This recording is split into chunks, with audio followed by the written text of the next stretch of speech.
Декларация намерения.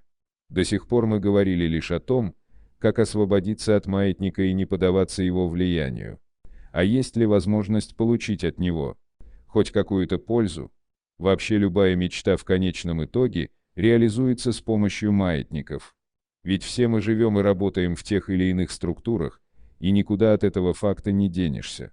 Вопрос лишь в том, чтобы структура не отнимала мечту, а помогала ее реализовать. Ну а существуют ли какие-нибудь методы прямого воздействия на маятник? Скорее всего, нет. Приручить его нельзя, управлять им тоже не удастся.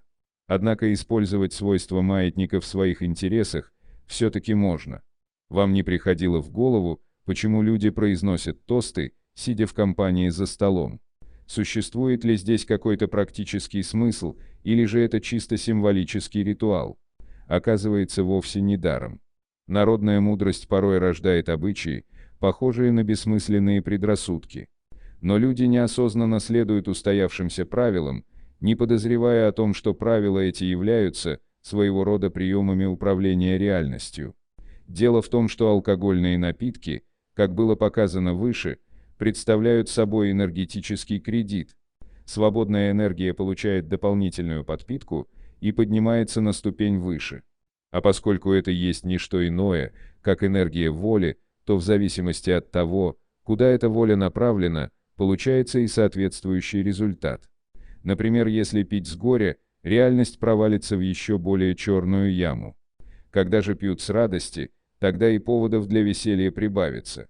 А если напитки смешать с чувством беспокойства и страха, жизнь повернется так, что действительно будет чего опасаться.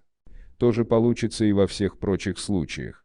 Мысленное излучение, усиленное всплеском энергии, переместит человека на линии жизни с соответствующими качествами. Маятник, предоставляющий кредит, служит в качестве усилителя энергии намерения. Сам маятник, сколько бы он ни качался, не имеет доступа к внешнему намерению, а потому не способен материализовать сектор пространства вариантов. Реальность подвластна только живым существам. Так вот, когда человек произносит тост, он фиксирует направление своего намерения. Понимаете, что происходит? Энергия маятника кредитора, как правило, несет в себе негативные качества. Но человек, наделяя эту энергию доброй волей, меняет ее полярность. Поэтому тосты – это вовсе не пустой ритуал, а декларация намерения. Однако, несмотря на благотворное действие тостов, все они содержат в себе одну и ту же досадную ошибку. Пожелания обычно произносятся на будущее. Энергия, предоставленная маятником, всего лишь преобразуется в позитивную, но она не оказывает влияния на реальность. Желаемое так и остается где-то там, в недосягаемой перспективе. И это вполне закономерно. Ведь зеркало не способно воспроизвести будущее, оно всегда отражает только настоящее. Что же отсюда следует? А то, что все эти тосты необходимо произносить в настоящем времени. Это будут очень странные тосты, но они будут работать. Например, не «ну, будем», а «ну, мы есть». Или так: «У нас отличное здоровье, мы победили, те, кого с нами нет, всегда с нами, тем, кто в море, везет, наши желания исполняются, удача всегда с нами». Ну и так далее. Вот такая декларация намерения уже будет притягивать пожелания в сегодняшнюю реальность, а не откладывать в вечно не наступающее завтра. Не стоит только полагать, что с помощью спиртных напитков можно с легкостью претворять желаемое в действительность. Как вы понимаете, у этой медали имеется обратная сторона.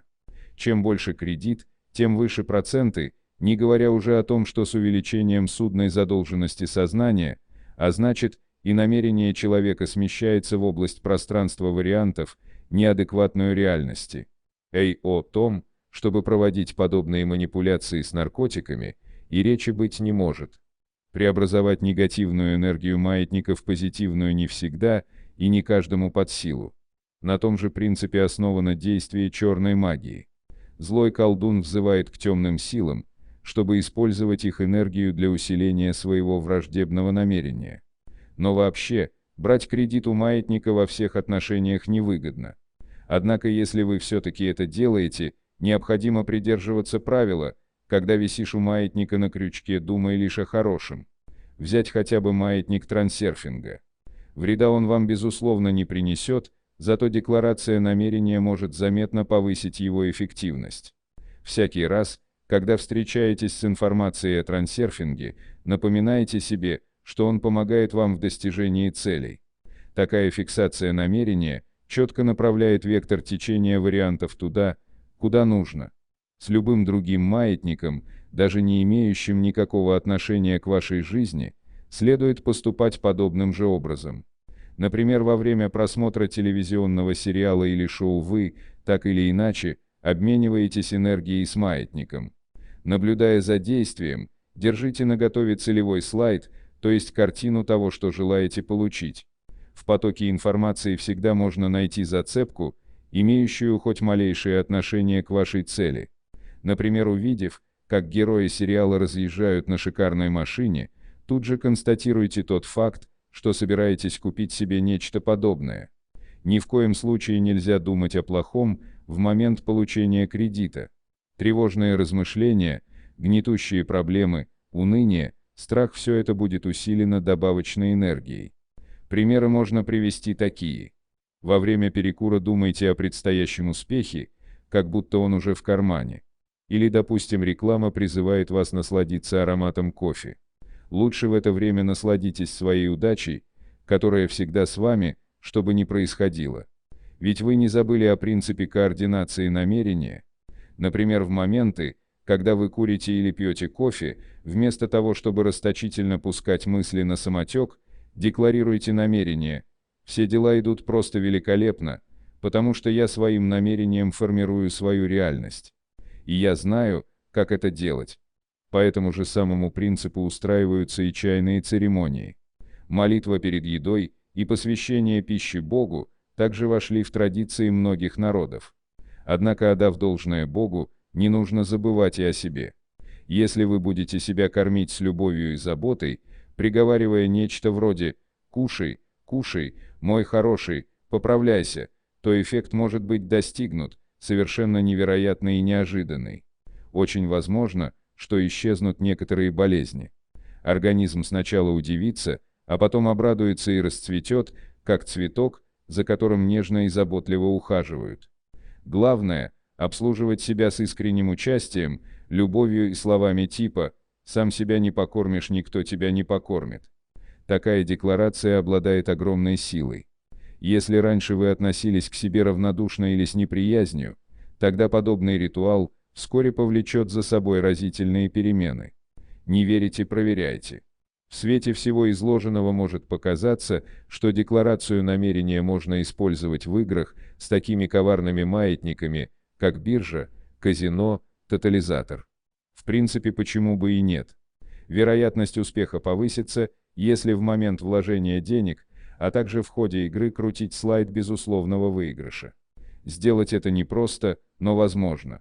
Как правило, все мысли игрока сводятся к следующим формулировкам. Вот бы выиграть, а если проиграю? Нет, я все-таки должен выиграть.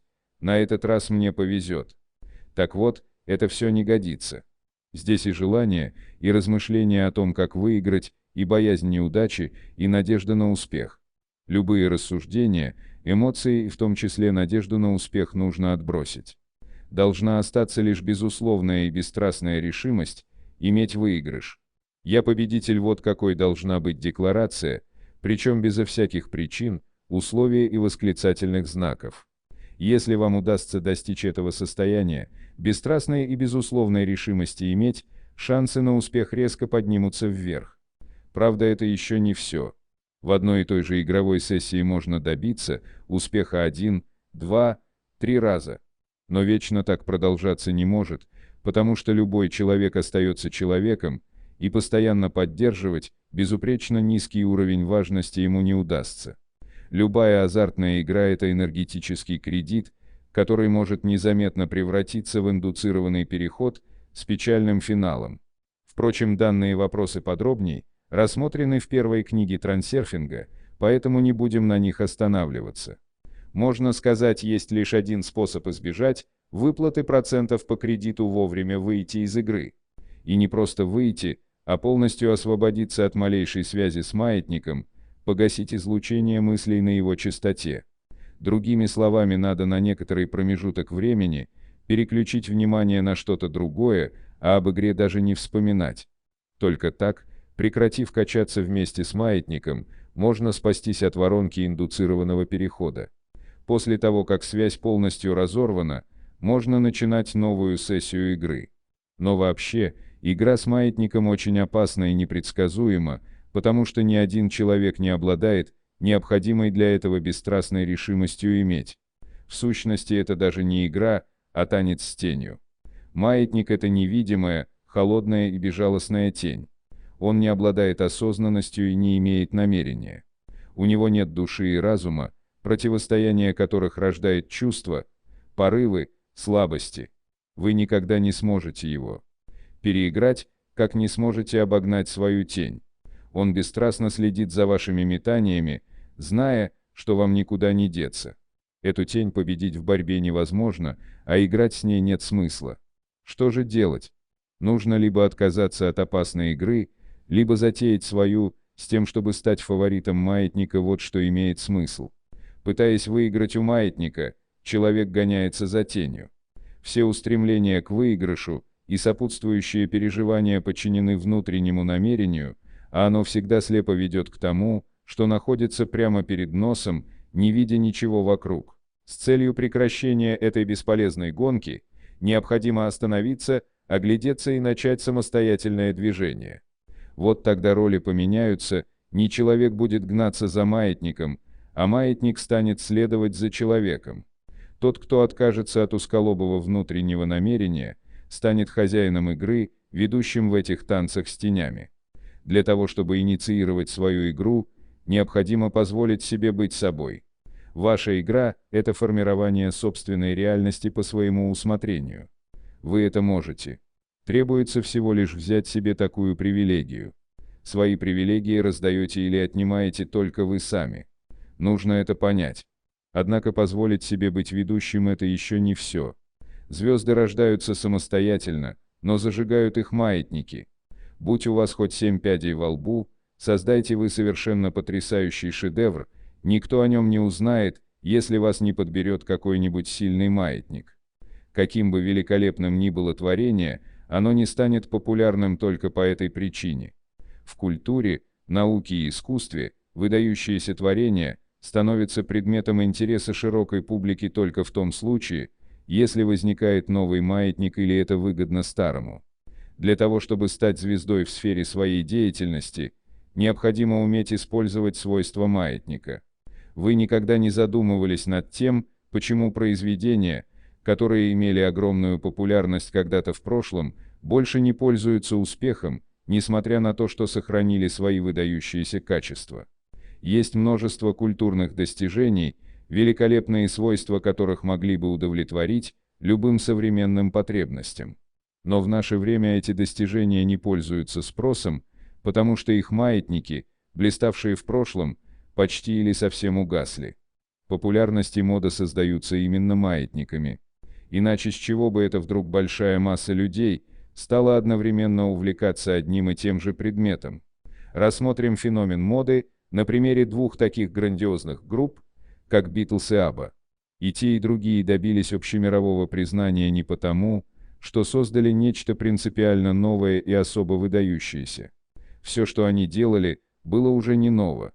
Напротив, первооткрывателями стилей диско и рок были другие, гораздо менее известные музыканты. Но тогда как объяснить феноменальный успех этих двух групп? Начало карьеры Битлз – это череда мытарств и сплошных неудач. Поначалу квартет представлял собой вполне заурядную группу, каких было в то время довольно много. Они даже играть толком не умели. Весь их профессионализм не поднимался выше уровня рядовой забегаловки, где они и выступали. Да, Битлз были очень талантливы, но в шоу-бизнесе этого совсем недостаточно. Старые маятники всегда стремятся всяческими способами задвинуть новичков подальше. К 1962 году у группы уже сложится свой стиль и появятся песни, от которых вскоре всколыхнется весь мир. Но это будет потом, а пока на Битлз никто не обращал внимания. И все же у них имелись свои немногочисленные, но преданные поклонники. В том году квартет безуспешно обивал пороги фирм грамзаписи, получая везде неизменный отказ. Казалось бы, у такой группы нет никаких шансов подняться выше клубного уровня. Хантер Дэвис в авторизованной биографии Битлз пишет: «И все-таки мы по-прежнему верили, что прорвемся и станем первыми», рассказывал Джордж. Когда все шло совсем погано и ровно ничего нам не светило, мы справляли особый ритуал. Джон кричал: «Парни, куда мы идем?» Мы вопили в ответ: «Наверх, Джонни, на самый верх». На самый верх чего? На самую верхушку самой макушки, Джонни. Но не эта целеустремленность привела их к успеху. В 1963 году им все-таки удалось выпустить свою первую маленькую пластинку-сингл. Она неожиданно заняла первое место в хит-параде. Это было первое заметное достижение, однако никто не усматривал в нем большого события. Пресса приняла успех сингла за вспышку кратковременной звездочки и прозевала сенсацию. После этой пластинки опять наступило затишье в безвестности. Но, как оказалось, то была тишина перед бурей. Через полгода битломания лавиной захлестнула сначала Англию, а затем и чуть ли не весь МАР. Каждая страна, пишет Хантер Дэвис, становилась свидетелем массового психоза, который совсем недавно казался немыслимым и которому вряд ли суждено повториться. Сегодня никто в такое уже не верит, а между тем вчера все это было правдой. Нечто похожее повторилось и в истории Аббы.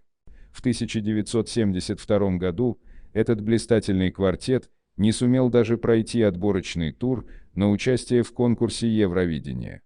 Наконец, в 1974 они все-таки пробились на этот конкурс и неожиданно для всех одержали оглушительную победу, оставив далеко позади всех остальных участников. Однако никто тогда не придал этому значения. Считалось, что группы, снабженные ярлыком Евровидения, как бабочки-однодневш, не могут иметь более одного хита. Опять, как в случае с Битлз, наступило временное затишье. Но не прошло и года, как весь мир захлестнула новая мощная волна, теперь уже обомании. В обеих историях прослеживаются две четкие закономерности. Во-первых, популярность развивается по волнообразной траектории. Сначала идет довольно продолжительный период безвестности, в течение которого формируется небольшая, но стабильная группа поклонников. Затем следует неожиданный взлет, после которого наступает период затишья, как будто волна отхлынула от берега, чтобы набраться сил.